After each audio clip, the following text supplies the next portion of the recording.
More than ready, man. Ready to break his face. My name is Jorge Masvidal, and these are my 24 answers to the 24 questions. God bless everybody.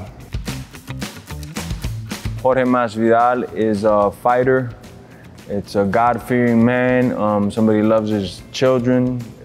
Love my dad, my mom, and I love to fight, man. I love to compete. This is a sport that I chose since I was a kid, and this is all I've done since I'm a kid, you know, it's just fight.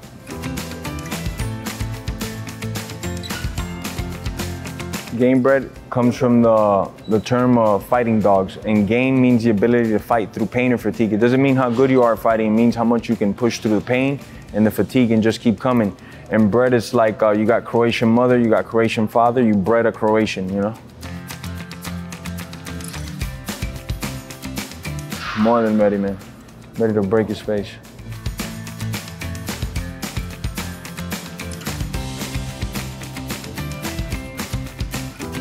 I got nothing nice to say about the guy. I've known him for a long time. I think he's a piece of shit.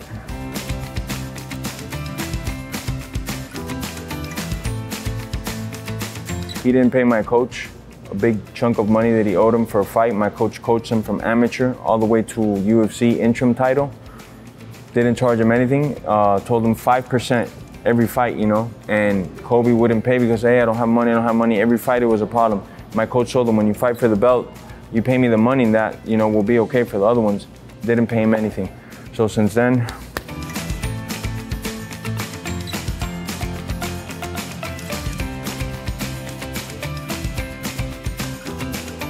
same as always, wrestle hard, spar hard, sprints, weight lift, just get in the best shape possible.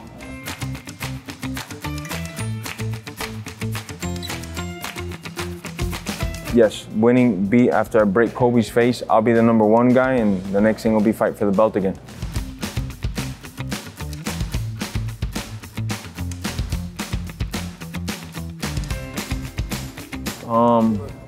The knockout happened from watching video, studying my opponent, and then the tools that I have that I know that I'm good at, you know. I don't always show that I can come out fast, but when I have to, I can. So a lot of the scouting report was that I'm a slow starter. Ben's a slow starter, so I knew I needed to right away get in his face, you know. And after doing the math and the research on him, I knew I could knock him out quick, you know.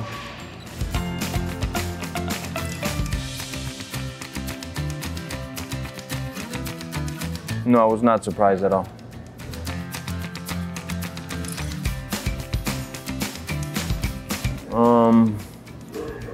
Before I got into the cage, the turning point in the career was when I took a year off, and I really had a year to myself. I was 4 months in a reality show, and the reality show was in the jungle, and I was there with no TV, no phone, no outside. You weren't allowed to talk to the outside, so it was just me, God, the jungle, every day. And one thing kept coming to my head every day. You know, I could have done a lot of other things, but one thing kept coming to my head is that I want to fight. I want to fight and I want to fight. And in that time, I was able to plan out what I wanted to do. I came back into fighting and kicked ass.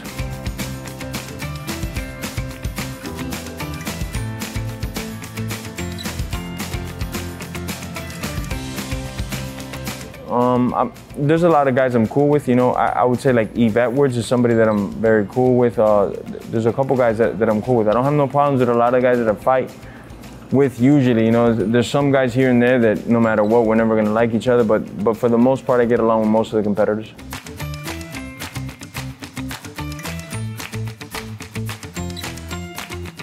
Dancing.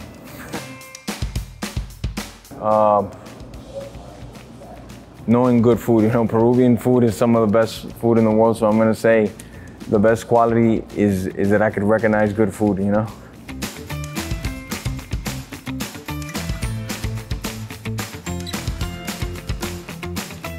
My first match was against Tim Means in the UFC. Wow, at 155 pounds, this guy was 6'3", southpaw.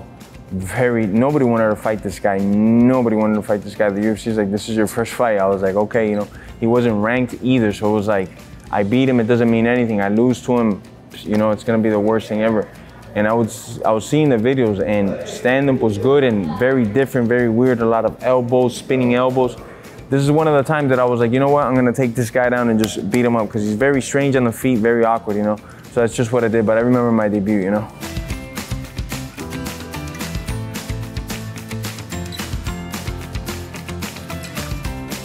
the next one's coming, March 5th. That'll be my best UFC match.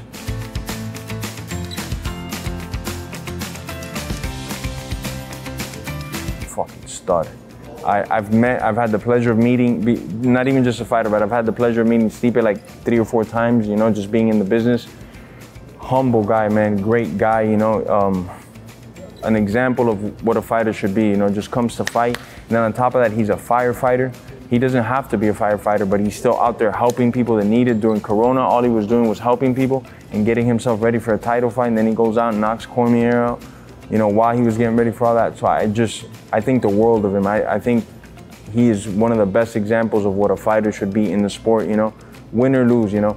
When he lost to Ngannou the second time, he gave it everything he had. He kept bam, bam, boom, bam, bam, bam, and you just never quit. Have a lot of heart, have a lot of focus, and not so much like the guy that I'm fighting, Colby, they just talk bad, bad, bad. No, Miocic comes to actually fight, bro, and not so much this. Cro Cop, whoa, I grew up watching Cro Cop. Boop, boop.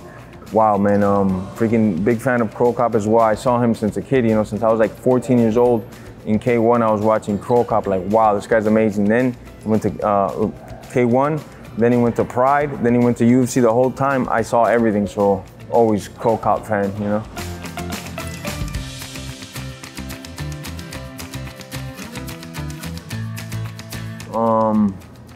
There's many fighters, you know. I want to fight the world's best. I got into the sport to fight the world's best. So I want to get the title at 170, and then I want to fight the world's best. There's not a guy that comes to my mind off top, but whoever's the best guy, when I have the belt, that's what I want to fight.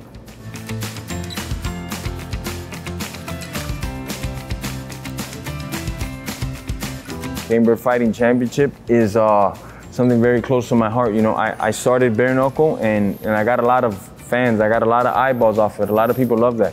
So when I was thinking about putting a promotion together, not only did I want to be different than a lot of the other promotions, but I wanted to bring it back to what I like. People really love that. Not everybody likes bare knuckle, but the ones that like bare knuckle, love bare knuckle.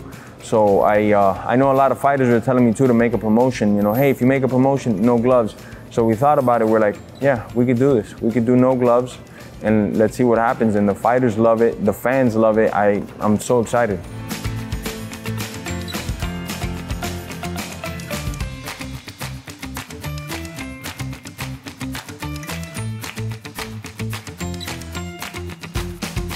After I'll always be involved in MMA as a promoter, matchmaker. I'll always be doing something. I will help guys out in the gym. Guys that are American Top Team will always be able to have access to me for coaching and stuff.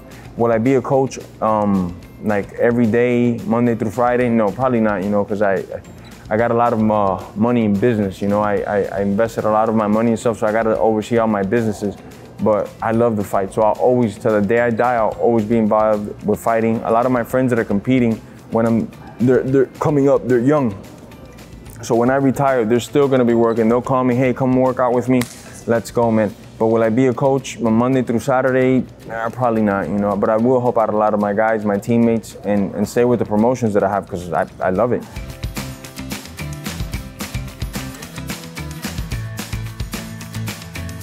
No, I would not like my kids to fight in any way, shape, or form. I want them to know how to fight, learn to be able to protect them, defend themselves. And in training, a lot of things happen in training that you know, make you a better person. You know, how tough you have to be. You know, you get to the gym, you get your ass kicked, and then you have to keep going. This helps you for life, you know, because you know you have to go to sleep early, you have to wake up early, you have to eat right, you have to run, there's a lot of things that it takes just to be able to train and do good, you know. I would like my kids to have those attributes, to know, like, if you want to do something, you do it, you get it done no matter what. But to actually compete in it, no, not at all.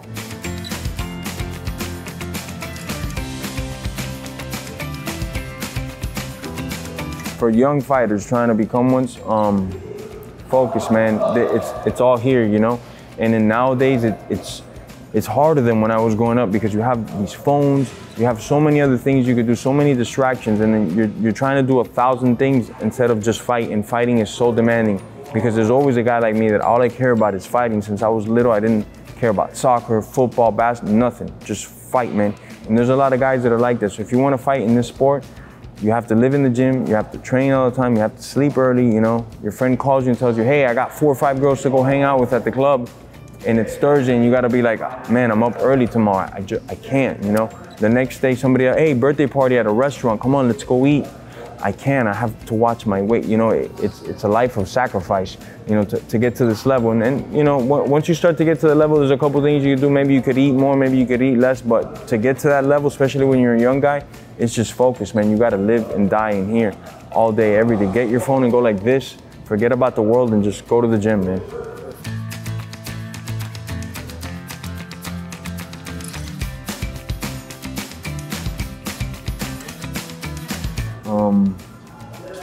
When you wake up in the hospital and there's nobody there, because nobody cares for you, it's gonna hurt, man. It's gonna suck for you, bro, but you're gonna wake up in the hospital.